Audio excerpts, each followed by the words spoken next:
আসসালামু আলাইকুম। অনুরোধ রইল সবার প্রতি সম্পূর্ণ এই ভিডিওটি দেখার জন্য। যদি পুরো ভিডিওটা দেখার পর ভালো লাগে তাহলে অবশ্যই সুন্দর একটা কমেন্ট করবেন, পাশাপাশি শেয়ারও করে দিবেন যাতে করে অন্য সবাইরা দেখতে পারে। হয়তো বা এটা দেখে অনেকে মনে করতে পারেন যে এটা লোক দেখানোর জন্য করা হয়েছে। ভাই ধন্যবাদ, এই চিন্তাটা আপনি করতে পেরেছেন তার জন্য। লোক দেখানো বা লোক দেখানো ছাড়া যে ব্যক্তিটা ভালো কাজে নিজেকে নিয়োজিত করে তাকে কিছু দিতে না পারলেও মন থেকে দোয়াটুকু দিয়েন। কেননা ভালো কাজগুলো যারা করে তারা কিন্তু মন থেকে ভালো কাজগুলো করতে চেষ্টা করে, যাতে করে অসহায় ব্যক্তিদের থেকে একটু দোয়া নেওয়া যায়। সমাজে অসংখ্য অগণিত অসহায় ব্যক্তিগণ রয়েছে যারা কিন্তু চাইলে ভালো কিছু করতে পারে না, ভালো কিছু খেতেও পারে না, এবং কি সুখবিলাসীর জীবনে নিজেদেরকে নিয়োজিত করতে পারে না। অথপর যারা কিনা সুখবিলাসী জীবন পেয়েছে তারা কিন্তু চাইলেই অনেক কিছু করতে পারে। সংক্ষিপ্ত এই ছোট্ট জীবনে কত চাওয়া কত পাওয়ার স্বপ্নে ডুবে থাকে সে সকল ব্যক্তিগণরা যারা কিনা নিম্ন মধ্য পরিবারে জন্মগ্রহণ করেছে। তারা চাইলেই আকাশের চাপটা ছুতে পারে না, কিংবা সাধ্যের বাহিরে কোনো কিছু করতে পারে না। আর সে সকল ব্যক্তিগণরা তো আরো আগেই কোনো কিছু করতে পারে না, যারা কিনা চলতে পারে না, হাত নেই, পা নেই, নেই দুটি চক্ষু, তারপরেও তারা একটু বাঁচতে চায়, একটু সুখে শান্তিতে ভালো থাকতে চায়। যারা নিম্ন মধ্য পরিবারে জন্মগ্রহণ করেছে তাদের জীবনের করুণ কাহিনী যদি তারা শুনতো, যারা সুখবিলাসীর জীবনে জীবন পাড়ি দিতেছে, তাহলে তাদের চোখ দিয়েও সবসময় অশ্রু ঝরে পড়তো।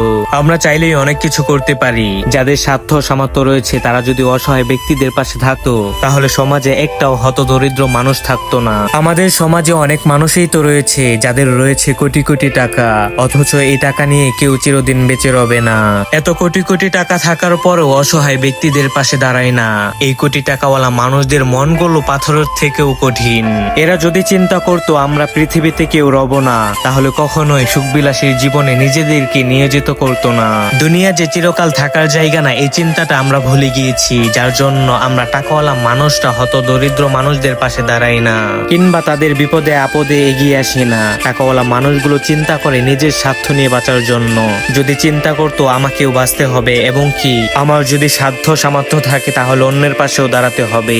আসলে পরিশেষে এত কিছু বলে কোনো কিছুই লাভ হবে না যদি নিজের বিবেকটাই জাগ্রত না থাকে। পৃথিবীতে সব থেকে বড় আদালত হচ্ছে নিজের বিবেক। সর্বক্ষণ যদি নিজের বিবেকটা জাগ্রত থাকে, যদি ভালো চিন্তা ভাবনা মনের মাঝে থাকে, তাহলে অনেক কিছুই করা সম্ভব। আসলে কথাই কিন্তু কথাটা নেই। এতক্ষণ পর্যন্ত অনেক কিছুই বললাম, কিন্তু গুরুত্বপূর্ণ বিষয়টা বলা হলো না এখনো পর্যন্ত।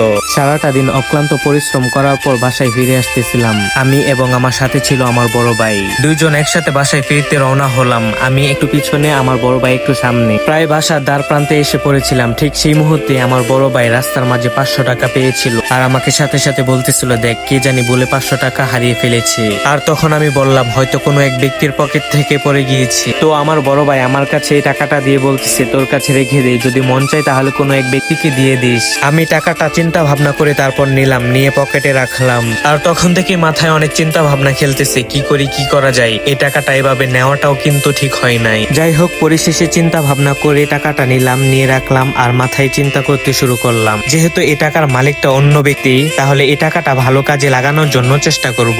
যদিও প্ল্যানটা কিন্তু ছোট্ট, তারপর চিন্তা ভাবনা করতেছি যাতে অল্প সময়ের মাঝে অল্প কিছুর মাধ্যমে সবকিছু গুছিয়ে নেওয়া যায়, ভালো কাজ করা যায়, ভালোভাবে এটা সম্পন্ন করা যায়। তো এরই মাঝে মাথার মাঝে একটা ভাবনা আসলো, যাদের হাত নেই পা নেই তাদেরকে এই টাকা দিয়ে কিছু একটা কিনে দেবো, যাতে করে তারা একবেলা খেতে পারে। তো এই ভাবনাটা মাথার মাঝে আসা মাত্রই আমি কিন্তু বের হয়ে পড়লাম। প্রথমে গিয়েছিলাম একটা হোটেলে, ওখানে গিয়ে 5টা পার্সেল করলাম। পার্সেলের মাঝে ছিল মুরগি এবং বোনা খিচুড়ি। হোটেলওয়ালা ব্যক্তিকে বললাম, ভাই সুন্দর করে পার্সেল করে দিবেন, যাতে করে তৃপ্তি সহকারে এই খাবারটা খেতে পারে। আবার এই দিক দিয়ে চিন্তা করলাম, শুধু কি খাবার দিলে হবে, সাথে তো পানিও দিতে হবে। চিন্তা করা মাত্রই সাথে সাথে পানির বোতলও নিয়ে নিলাম। পানির বোতল নেওয়ার সাথে সাথে বললাম, ভাই সাথে সালাদও দিয়েন। তো এরই মাঝে সবকিছু কমপ্লিট হয়ে গেল। কমপ্লিট হওয়া মাত্রই বের হয়ে পড়লাম 5টা ব্যক্তিকে 5টা পার্সেল দেওয়ার জন্য। আর যাদেরকে দিয়েছি তাদেরকে এটাই বলেছি, একজনের তরফ থেকে এটা দেওয়া হয়েছে, তার জন্য দোয়া করবেন।